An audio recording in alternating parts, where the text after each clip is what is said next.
Viva sur scène, c'est la nouvelle rubrique que Viva Culture vous propose pour cette saison.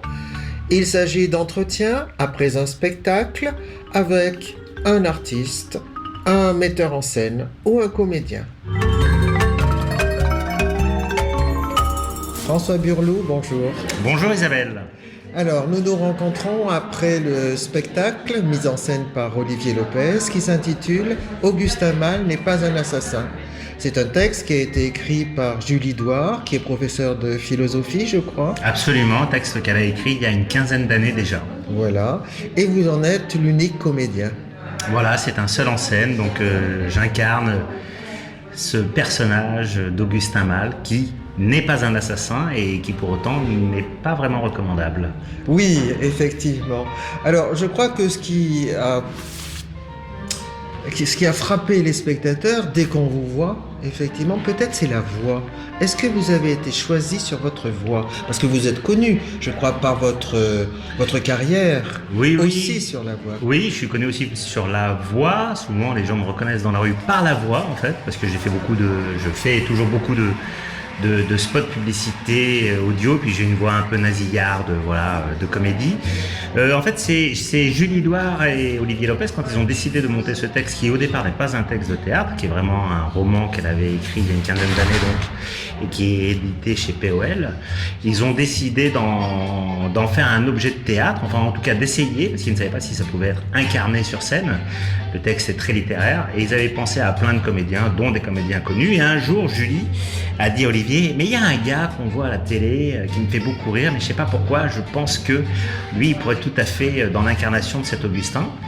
Et c'est comme ça que ça s'est fait. Alors je ne sais pas si elle avait été sensible à la voix, mais la voix a une importance dans ce spectacle parce que c'est 1h15 effectivement d'un texte encore une fois très riche et qui permet de moduler. Enfin moi j'aime beaucoup le travail de la voix de toute façon. Donc, Oui. Je crois que vous avez aussi fait des one-man shows, vous avez joué dans des séries, oui. Dans des films, au théâtre. Oui, moi j'ai commencé. Très riche. Riche, oui. En tout cas, moi j'ai commencé sur le tard à 28-29 ans. Je travaillais en agence de publicité et en fait j'ai toujours aimé faire rire et je me suis lancé dans le one man show après m'être fait virer d'une boîte et ça fait plus de 20 ans que j'y suis et j'essaye d'alterner, comme je n'ai pas fait de formation de comédien, aussi bien les pubs, les spots publicitaires voix, les tournages fiction, télé, cinéma, et effectivement le théâtre. J'étais encore avec Guillaume de Tonquédec juste avant le Covid dans 7 ans de réflexion et c'est vrai que quand j'ai commencé à faire ce métier, comme je n'avais pas fait de formation, donc j'ai fait du one-man show, j'avais des sketchs que j'ai écrits et j'ai commencé au point virgule, au carré blanc, à monter sur scène. J'avais les défauts de mes qualités, comme on dit, et puis de fil en aiguille, je me suis rapproché de la fiction, mais voilà. Oui. Parce que là, c'est une véritable performance en fait, hein. Plus d'une heure seul en scène, Ouais. À jouer un texte difficile. Le texte est difficile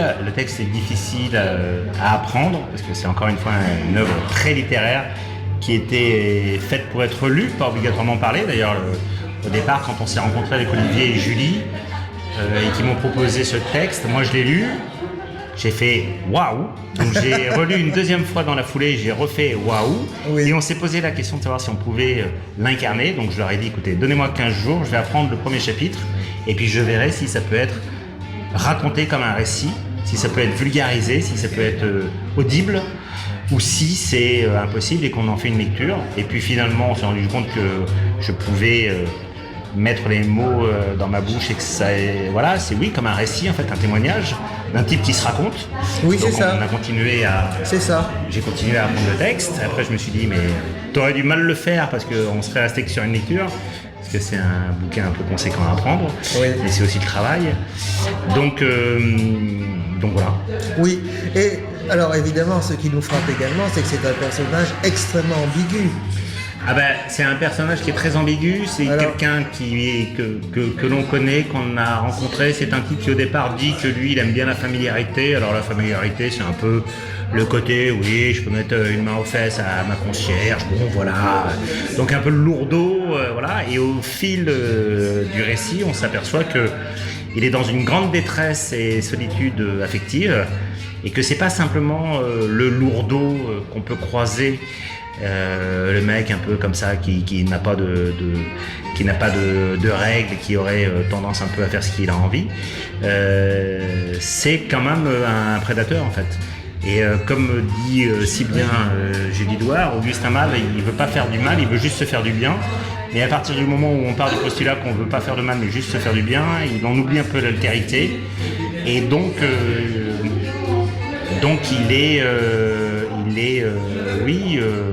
c'est un violeur en fait. C'est un violeur. C'est un violeur. Oui, parce qu'on a l'impression, et c'est même gênant pour nous à certains moments, il ne parle que de lui. Que de lui. Les autres n'existent Non. pas du tout. Et d'ailleurs, il le dit, et c'est aussi, Oui. Juliette voulait aussi écrire un peu sur le déni, parce qu'il dit, il dit ouvertement au bout d'un quart d'heure, alors qu'il ne fait que de parler de lui, Oui, il oui. dit au spectateur, il s'adresse en disant, moi je n'aime pas trop parler de moi. Oui, Les gens c'est veulent ça. toujours tout savoir, c'est tellement indécent. Oui. Alors que donc il est pas du tout dans la réalité de ce qu'il fait, il ne parle que de lui. Et effectivement, on se rend compte qu'il a une vie sociale parce que il explique qu'il est dans une entreprise, dans un bureau, mais on pense C'est que vrai. on considère, je pense qu'on considère que c'est un peu le loufia du bureau et que voilà. Ses collègues d'ailleurs ne lui posent pas de questions, donc ils le tiennent à distance.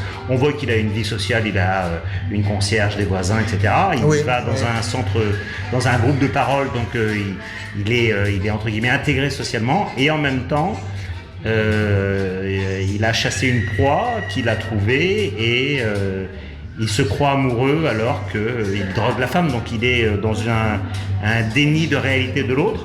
Et souvent, alors c'est le metteur en scène qui dit ça, qui dit que j'ai une passion pour les serial killers. J'ai pas une passion pour les serial killers, Oui. mais je suis toujours intrigué, et ça m'intrigue toujours, même si j'ai fait beaucoup déjà de lectures, sur comment dans la tête, psychologiquement, à un moment donné, l'autre n'existe plus et c'est un objet. Oui, Alors qu'on oui, peut continuer à oui. avoir une vie de famille, etc. Donc ça Oui, veut dire que oui, c'est oui. focalisé sur un type de personnage. Le serial killer, il va s'intéresser aux enfants, aux blondes, aux garçons, enfin bref. Oui, Et oui. je me disais, c'est quand même, qu'est-ce qui se passe dans le cerveau pour qu'à un moment donné, je vois ma femme, je vois mon fils, je vois ma fille, mais je vois mon collègue, je vois mon marchand, mais la jeune étudiante de 18 ans en blonde, pour moi c'est un objet. Donc, Augustin, il est aussi comme ça avec les filles, c'est-à-dire qu'il ne sait pas parler aux gens, il n'a pas été aimé non plus. Il y a aussi ça qu'on ressent, il y a eu un problème avec la mère qui est dit, qui est souligné, mais on ne rentre jamais à l'intérieur, mais on sent qu'il a été probablement victime d'un inceste. En tout cas, l'autrice décide que, quand on lui avait posé la question, elle nous avait dit, bah oui, bien sûr. Mais C'est pas explicité. C'est pas explicité. Non. Mais pour autant, c'est pas une victime, et effectivement, il a pris comme un objet une jeune femme qu'il drogue, qu'il viole, et il leur raconte, en fait, comme si c'était une histoire d'amour partagée, alors qu'on voit, Oui, et oui. c'est ça toute l'horreur, c'est qu'en plus on comprend qu'il n'est pas dans la réalité. Mais pas du tout, parce qu'en fait, non seulement l'autre n'existe pas, mais lui-même, il est complètement aveugle sur lui-même. Oui, Il ne sait même pas qui il est. Bien sûr. C'est comme quelqu'un qui parlerait de lui, tout est normal, il est normal, les gens sont normaux, la vie, tout est normal. Et alors qu'en fait, c'est pas jamais vrai. Non, La mais- vie est toujours plus compliquée, Bien sûr. les êtres aussi.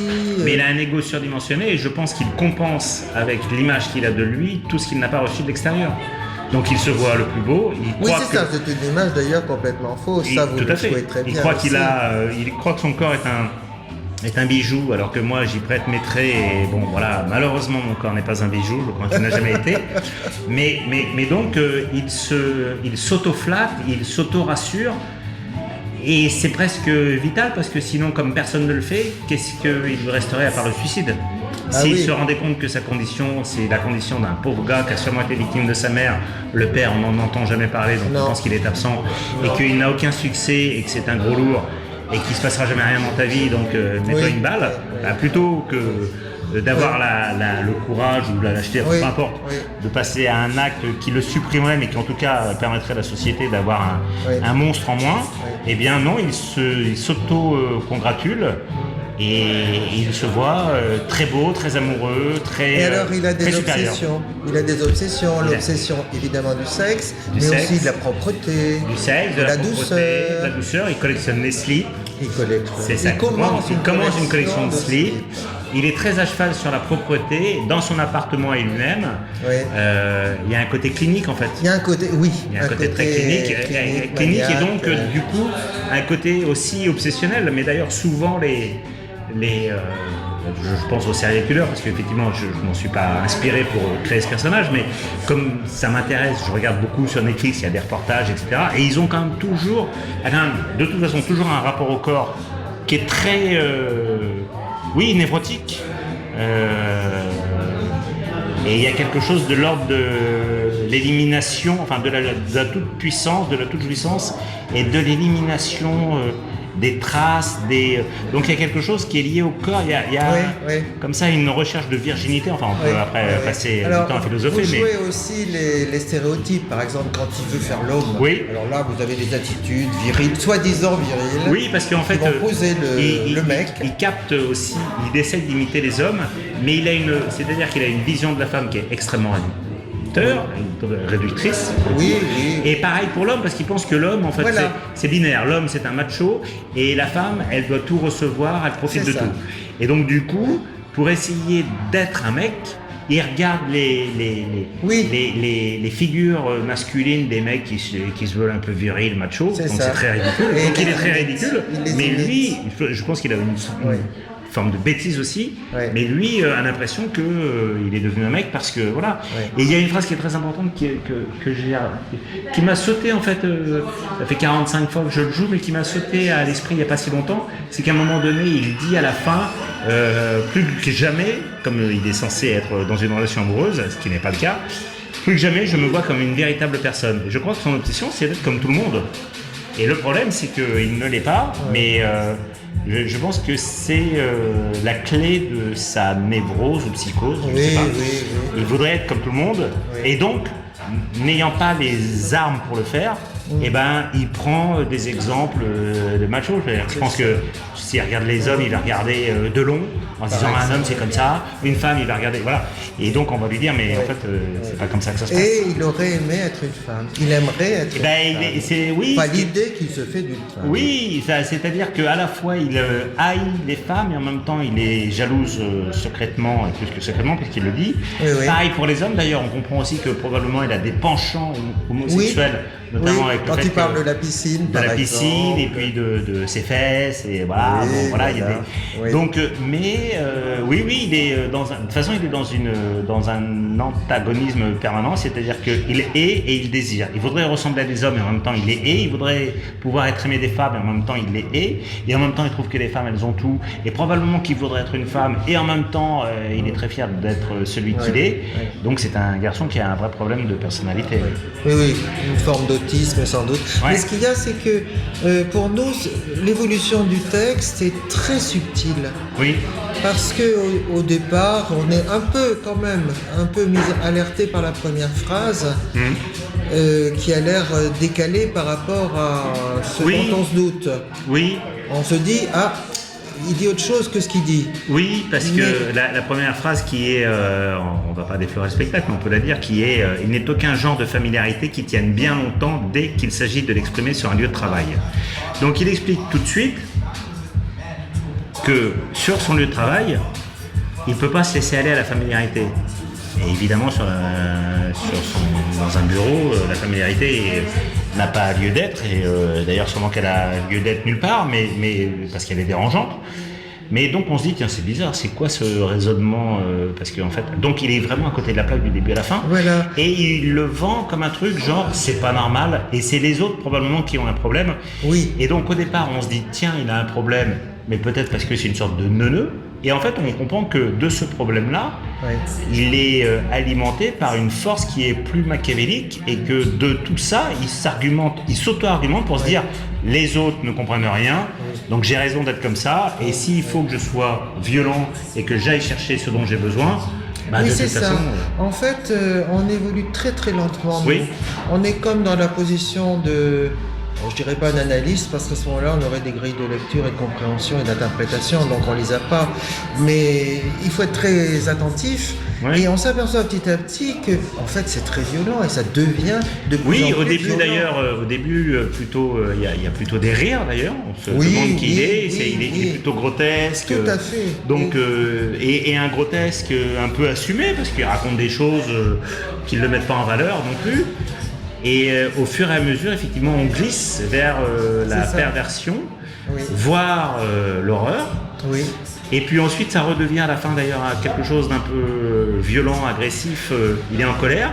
Et on comprend qu'à la fin, probablement que ça va continuer. C'est-à-dire qu'il n'a pas eu écho. Il n'y a pas quelque chose qui le laisse suggérer que son attitude, ses actes sont graves. Donc il y a une pente qui est... Et c'est pour ça que ce qui est intéressant, c'est à jouer, parce que le spectateur est embarqué dans une histoire où au début on se marre en disant « Qu'est-ce que c'est que ce truc ? Pourquoi on me raconte ça ?» Tout à fait, oui. Et puis au fur et à mesure, on est un peu happé et on sent d'ailleurs que le public se cabre un peu comme un cheval. Oui. Et, c'est un peu, oui, c'est un peu... Alors je ne compare pas le public à un cheval, hein, mais c'est un peu genre... Je prends le public avec moi, on va faire une balade avec les gros sabots dans la forêt, qu'est-ce qu'on fait là ? Et puis au bout d'un moment, ça va se cabrer parce que ça va devenir plus dangereux. Et donc ça, c'est très intéressant à jouer parce que moi, je le sens. Je vois très bien les passages.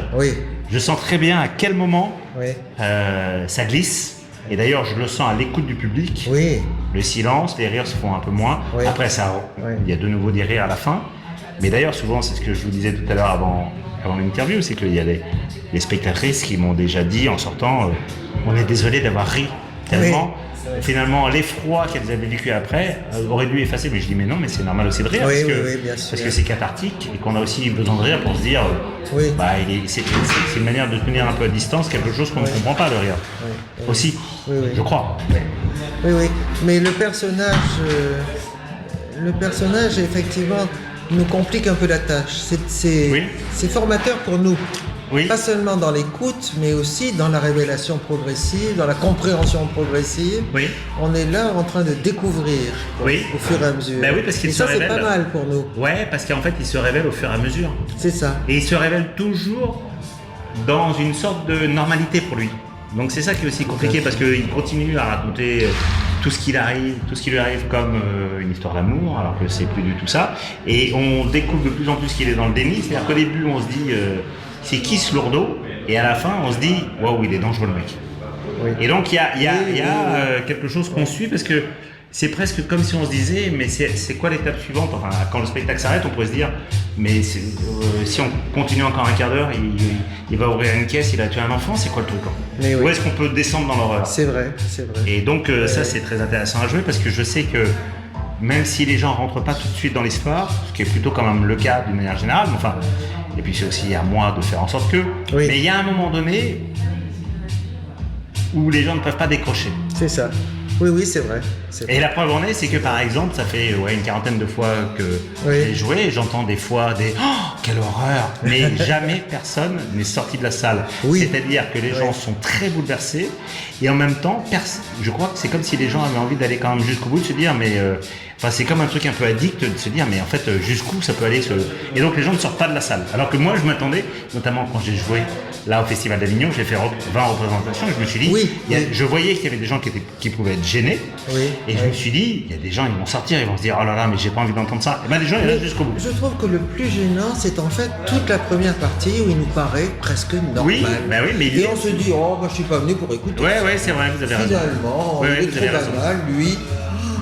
Et c'est pas du tout ça. Ben non. On se leurre soi-même. On se fait happer. Parce que aussi on écoute ce qu'il raconte. Donc au départ, ce qu'il raconte. Et d'ailleurs, je vois bien moi comme je vois le public. Et je vois que le public parfois se dit. Quoi ce truc ? Et moi, je jubile intérieurement parce que moi je sais et que c'est comme si je me disais tu vas voir mon coco, dans quelques moments, dans 10 minutes, tu vas être moins à faire. Exactement. Oh, on se fait chier. Exactement, les mots prennent l'essence. Je crois pas que les gens se fassent chier au début, mais se dire effectivement, mais c'est quoi ce truc ? Et à un moment donné, ça met du temps. Et c'est fait exprès parce que c'est l'écriture qui est comme ça, parce que sinon, ce serait pas très intéressant de rentrer tout de suite dans la tête de ce type qui va au-delà des limites. Donc au début, ça montre aussi, c'est ça aussi qui effraie, je pense, le spectateur, c'est que c'est encore une fois un type tout à fait normal. C'est comme ces histoires de faits divers où on dit. Mais écoutez, je comprends pas, notre voisin, on le connaît depuis 20 ans, ce type était adorable. Et vous nous dites que ce type a tué. Donc en fait, il est quand même très ordinaire, il est intégré dans une société, il n'est pas reclus. Donc il y a un moment donné, il est un peu bizarre. Et on se rend compte qu'en fait, quand il est tout seul, c'est un loup en fait. D'ailleurs, il le dit. Je suis un loup. Oui, c'est ça. Enfin, on voit qu'il n'est pas du tout un loup, mais bon. Finalement, c'est une réussite. le trio que vous avez formé avec Julie. Écoutez, moi en tout cas... Olivier Lopez et vous. Écoutez, merci Isabelle. En tout cas, moi ce qui est sûr, c'est que c'est le plus beau rôle qu'on m'ait offert. Oui. Tous médias confondus, Oui, scène, oui. télévision, cinéma, parce qu'il y a un hiatus d'émotions, il y a plein de choses à jouer. Moi j'adore être seul sur scène, j'adore être en équipe, mais là Oui. d'avoir un texte aussi puissant, Oui. vraiment quand on me l'a envoyé, parce qu'il m'arrive de recevoir des textes de théâtre, et puis parfois c'est un peu, comment dirais-je, grossier, enfin dans le sens pas très original, je vois pas Oui, oui, voilà, oui, oui. sur l'image Non, qu'on non, pourrait là, on est avoir dans de la moi parce qu'on a vu subtilité. des choses Oui. que ce soit dans le shérif, etc. Donc voilà. Oui, et là quand oui. j'ai reçu le texte, qui n'est pas écrit pour moi puisqu'il n'était pas écrit pour un acteur, j'ai fait waouh, et en fait je me suis dit, je me suis même posé la question de me dire, mais est-ce que ça je sais le jouer? C'est comme si on m'avait dit, tiens, il y a Hamlet. Probablement qu'en travaillant beaucoup, Oui. je pourrais jouer Hamlet, mais Oui. moi, comme je suis un acteur qui s'est fait sur le tas, je me dis les textes classiques, voilà, les grands Molière, les Shakespeare, etc., les Racine, je saurais peut-être pas jouer, mais en fait, voilà, il suffit de travailler. Mais ce texte-là, je l'ai reçu un peu comme si on m'avait dit, bah tiens, la Comédie Française t'envoie ça, et en fait,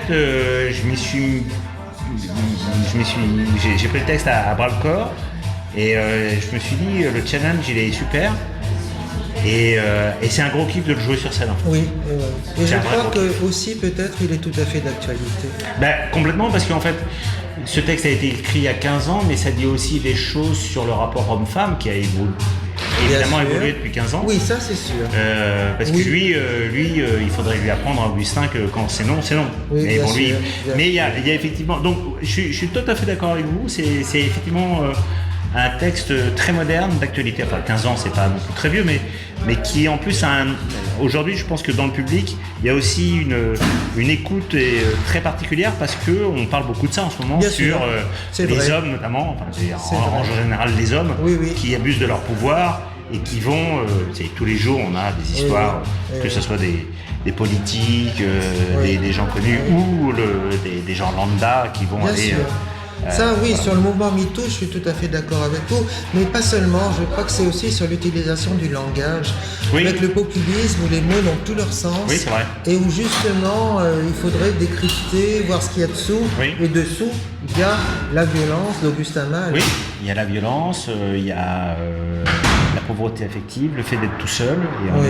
est dans des sociétés où de plus en plus les gens sont seuls, de plus en plus la société est violente, radicale, très égoïste. Oui. Et donc, il fait partie aussi tout à fait de ce monde-là. Merci Ben voilà. beaucoup. Merci à vous, Isabelle, en tout cas. Merci François Burlou, merci. Merci. Et bonne continuation Merci alors beaucoup. au Théâtre des Bains-Louches. Et longue vie à la radio associative, c'est parfait ce que vous faites pour la culture. La culture n'est pas essentielle, elle est vitale. Merci, merci. Merci. Au revoir. Au revoir.